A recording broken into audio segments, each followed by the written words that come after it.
ఉన్న బంగారాన్ని విడిపించి ఆ రోజు ఆన్లైన్ రేటుకే మేము కొంటాం. Sharma gold company. వీక్షకులందరికీ నమస్కారం.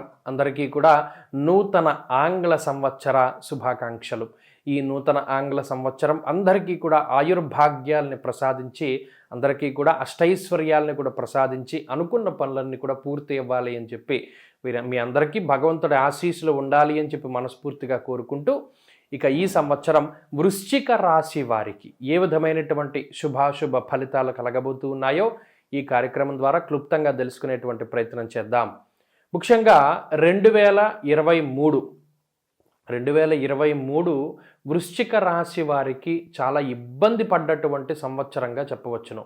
కేవలం గురువు యొక్క వక్రగతి ప్రారంభమైనటువంటి రోజు లగాయుతు మాత్రమే, అనగా సెప్టెంబరు, అక్టోబరు, నవంబరు, డిసెంబరు ఈ సంవత్సరం చివరిలో ఉన్నటువంటి 4 నెలలు కొంత ఆనందదాయకమైనటువంటి సమయం ఏమైనా ఈ రాశి వారు గడిపి ఉండొచ్చేమో కానీ, సెప్టెంబర్ వరకు కూడా ఈ 2023 గత సంవత్సరంలో చాలా ఇబ్బందులు ఎదుర్కొన్నటువంటి రాశుల్లో ప్రధానమైనటువంటి రాశి వృశ్చిక రాశి. ఎందుకంటే జనవరిలో శని మారిన లగాయతు, రాహు మార్పు వరకు అన్నీ కూడా చాలా ఇబ్బందికరమైనటువంటి పరిస్థితులే ఉన్నాయి. అయితే రాహు షష్ఠ స్థానంలో ఉన్నారు కాబట్టి నవంబర్ వరకును ఏమైనా సమస్యలు ఉన్నా వాటి నుండి బయటపడుతూ వచ్చారు. కానీ సాటిస్ఫాక్షన్ లేదు, ఆశించినటువంటి ఫలితాలు ఆశాజనకంగా లేదు. ఇంకా ఏదో జరగాలి, ఇంకా ఏదో అద్భుతాలు జరగాలి, ఇంకా మన ఉన్నతమైనటువంటి స్థితి కలగాలి, ఇంకా కష్టపడుతున్నాం, ఈ స్థితిలోనే ఉన్నారు. మరి 2024లో ఏ రకమైనటువంటి ఫలితం ఉంటుంది అంటే, 2023తో పోల్చుకుంటే 100 రెట్లు మెరుగైనటువంటి పరిస్థితి వృశ్చిక రాశి వారికి ఉంటుంది, ఖచ్చితంగా ఉంటుంది. ఎందుకంటే సప్తమంలో గురుని యొక్క సంచారము అది మామూలు విషయం కాదు. సప్తమ స్థానంలో గురుడు సంచరించబోయేటువంటి సంవత్సరం 2024 వృశ్చిక రాశి వారికి. ఆ ఒక్క గురుబలం చాలు. అర్ధాష్టమ శని దోషమున్నా, రాహు అనుకూలంగా లేకపోయినా ఒక్క గురుబలం చాలు. మరి ఆ గురుబలం ఎప్పటి నుండి వస్తుంది అంటే మే నుండి వస్తుంది. అంటే ఆల్మోస్ట్ 5 నెలలు పూర్తయిపోతాయి ఈ 2024లో. ఈ 5 నెలలు పూర్తయిపోయిన దగ్గర నుండి ఇంకా ఆల్మోస్ట్ ఉగాది నుండి అనుకోండి, ఉగాది వరకు కొంత ఏమైనా ఇబ్బందికరమైనటువంటి పరిస్థితులు ఈ రాశి వారికి ఉండొచ్చు. కానీ ఉగాది దాటిన తర్వాత నుండి ఈ గురుబలం ఎప్పుడైతే వస్తుందో ఇక అప్పటి నుండి ఈ సంవత్సరంలో మహారాజయోగప్రదంగా ఉంటుంది వృశ్చిక రాశి వారికి. సప్తమంలో గురుడు రాజదర్శనం, ఆరోగ్యం, గాంభీర్యం, గాత్రపోషణం అన్నారు శాస్త్రమందు. చూడండి, గాత్రపోషణం అంటే అసలు ఏదంటే అది ప్రజలు చేస్తారు, మీరు ఎలా చెప్తే అలా నడుచుకుంటారు. ఇప్పటివరకు కుటుంబ సభ్యులు కూడా మీ మాట విననటువంటి పరిస్థితి, మరి మీ ప్రజలందరూ కూడా మీ మాటని అలా వింటూ ఉంటారు అంటే అది ఎంత గొప్ప ఆకర్షణ శక్తిని కలగజేస్తుంది. ప్రత్యేకించి ఈ ఆకర్షణ ఎలక్ట్రానిక్ ప్రింట్ మీడియాల్లో ఉండేటువంటి వారికి, అలాగే రాజకీయాల్లో ఉండేటువంటి వారికి, సినిమా ఫీల్డ్లో ఉండేటువంటి వారికి, ఇలా జనాకర్షణ పొందేటువంటి రంగాలు ఏవైతే ఉన్నాయో, మార్కెటింగ్ కానీ ఇంకేది కానివ్వండి, వీరందరికీ కూడా విశేషమైనటువంటి లాభాన్ని కలగజేస్తుంది అనడంలో ఏమాత్రం అతిశయోక్తి లేదు. అలాగే సప్తమంలోకి గురుడు రావడం అనేటువంటిది ఒక శుభ పరిణామం. మరీ ముఖ్యంగా వివాహాది శుభ కార్యక్రమాలు ఎవరికైతే జరగాల్సి ఉన్నదో, అలాగే సంతానము కలగక చాలా కాలంగా ఇబ్బంది పడుతూ ఉన్నటువంటి వారు ఎవరైతే ఉన్నారో వారు శుభవార్తలు వింటారు. అలాగే దూర ప్రాంతాలు వెళ్ళాలి, విదేశాలకి వెళ్ళి చదువుకోవాలి, విదేశాల్లో ఉద్యోగం చేయాలి, లేదా చేస్తూ ఉండేటువంటి ఉద్యోగంలో డబ్బులు సరిపోవడం లేదు, కాంట్రాక్ట్ ఉద్యోగం పర్మనెంట్ అవ్వాలి, ఇటువంటి ఆశలు, ఇటువంటి కోరికలు ఎవరైతే వృశ్చిక రాశి వారికి ఉన్నాయో ఇవన్నీ కూడా సిద్ధించేటువంటి సంవత్సరంగా ఈ 2024ని చెప్పవచ్చును. ఒక గుర్తింపు లభిస్తుంది, ఒక ఆత్మవిశ్వాసం దొరుకుతుంది. ఎస్, ఈ పని నేను చేయగలను, ఈ సంవత్సరంలో నాకు ఇది మంచి జరిగింది, జరగబోతున్నది, ఆ పరిణామాలు ముందుగానే కనబడతాయి. అలా ఉత్సాహం కనబడుతూ ఉంటుంది, ఆత్మస్థైర్యం కనబడుతూ ఉంటుంది. ఎప్పుడూ మీకు సహాయ సహకారాలు అందించని, మీకు వ్యతిరేకంగా మాట్లాడేటువంటి వ్యక్తులు, శక్తులు వీరందరూ కూడా మీకు అనుకూలంగా మారేటువంటి పరిస్థితులు, మీ మాటను విని మీరు చెప్పినటువంటి విధానంలోనే ముందుకు వెళ్ళేటువంటి పరిస్థితులు ఇవన్నీ కూడా వృశ్చిక రాశి వారిలో ప్రధానంగా కనబడుతూ ఉన్నాయి. మీ ఆలోచనలు, అలాగే మీ యొక్క ఆలోచనకి తగ్గట్టుగా మీరు చేసేటువంటి ప్రక్రియలు ఇవన్నీ కూడా అత్యద్భుతమైనటువంటి ఫలితాన్ని ఖచ్చితంగా ఇస్తాయి.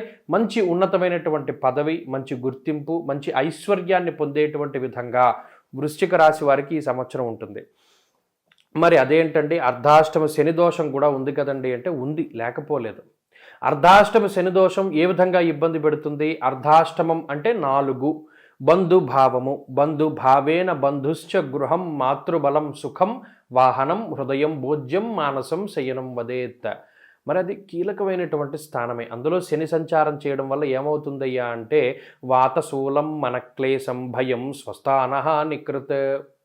వాతశూలము అంటే ఈ వాతానికి అంటే శరీరం వాత పిత్త శ్లేష్మాలకి సంబంధించినటువంటి మిశ్రమం. వాతాధిక్యము అన్నారు అంటే వాతానికి సంబంధించినటువంటి వ్యాధులతోటి బాధపడడానికి అవకాశం ఉంటుంది. అలాగే ఈ చతుర్థ స్థానంలో శని ఎప్పుడైతే సంచారం చేస్తున్నారో ఇల్లు కట్టుకోవాలి అనేటువంటి ఆలోచనలో ఉండేటువంటి వారికి రకరకాలైనటువంటి ఇబ్బందుల్ని గురి చేస్తూ ఉంటారు. సొంత ఇంటిని కొనుక్కోనివ్వడు, కట్టుకోనివ్వడు, అలాగే ఉన్న ఇంట్లో ఉండనివ్వడు, ఇల్లు మారిపోతూ ఉంటారు, అద్దిళ్ళు మారుస్తూనే ఉంటారు, లేదా బంధువులతో తగాదాలు, వాహనాల మార్పులు, వాహనాల వల్ల ప్రమాదాలు, ఇలా ఇబ్బంది పెడుతూనే ఉంటాడు. వాటి పట్ల కొద్దిగా జాగ్రత్తగా ఉండాలి. అలాగే ఇంట్లో ఎక్కువగా ఉండనివ్వడు. శనేశ్వరుడు ఎప్పుడు ఏం చేస్తారయ్యా అంటే బయట ప్రదేశాలకి వెళ్ళడానికి ఎక్కువ అవకాశాన్ని కల్పిస్తారు. అంటే ఇంట్లో ఉండకుండా బయట తిరుగుతూ ఉండడము, బయట భోజనము, బయట నిద్ర, ఇటువంటివన్నీ కూడా ఎక్కువగా జయిస్తూ ఉంటారు. అది ఒక విషయంలో జాగ్రత్త పడాలి. అంటే శరీరం ఎక్కువగా అలసిపోయేటువంటి స్థితికి కారణం. ఇక పంచమ స్థానంలో రాహు ఉన్నారు. పంచమంలో రాహు నాస్తికత్వానికి కారణమవుతారు.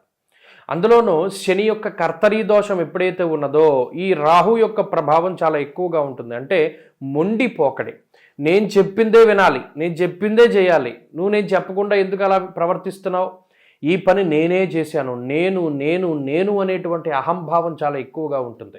ఎవరైనా ఏదైనా ఒక పని చేస్తే నేనే అలా చేయమని చెప్పాను, లేదు ఇంట్లో వాళ్ళు ఏదైనా ముఖ్యమైన ఏదైనా ఒక పని చేయమంటే ఎస్ నువ్వు ఇలాగే చేయాలి, ఇలా నేను అనేటువంటి అహంభావం పెరుగుతుంది. అదొక్కటి తగ్గించుకుంటే ఈ సంవత్సరం చాలా మంచి ఫలితాన్ని పొందగలుగుతారు. మరీ ముఖ్యంగా మీకు వచ్చినటువంటి ఆలోచనల పరంపర ఏదైతే ఉన్నదో అది గురువుల యొక్క అనుగ్రహంతోగానే ముందుకు తీసుకువెళ్ళకూడదు. ఆ విషయాన్ని దృష్టిలో పెట్టుకోండి. పుత్రవైరం నృపాం పూజ్యం కాలాతిక్రమ భోజనం అన్నది శాస్త్రం. మరీ ముఖ్యంగా సంతానంతో విభేదాలు వస్తాయి. మీరు చెప్పినటువంటి మాటను వారు విభేదించడం, మీకు నచ్చనటువంటి పనులే సంతానం చేస్తూ ఉంటుంది. ఒరే బాబు అటు వెళ్ళకరా, వాడు అటే వెళ్తాడు, ఈ అమ్మాయి ఈ పని చెయ్యకు, వాడితో మాట్లాడకు, లేదా ఆ కోర్సులో జాయిన్ అవ్వకు, వాళ్ళు అదే చేస్తారు. సంతానంతో సమస్యలు, సంతానంతో వ్యతిరేకత వచ్చేటువంటి సంవత్సరం. ఈ విషయాలను కూడా వృశ్చిక రాశి వారు దృష్టిలో పెట్టుకోవాలి. మీ సంతానము మీరు చెప్పినట్టు వినకుండా ఉంటుంది కాబట్టి అది జరగకుండా చూసుకోవాలి. అది ఒకటి ప్రధానమైనటువంటిది. అలాగే కాలాతిక్రమ భోజనం, ఇందాక చెప్పుకున్నట్టు కాలాన్ని అతిక్రమించి భోజనం చేస్తారు కాబట్టి ఇవన్నీ కూడా వృశ్చిక రాశి వారికి ఈ సంవత్సరం ఒకానొక స్టేజ్లో కనబడుతూనే ఉంటాయి.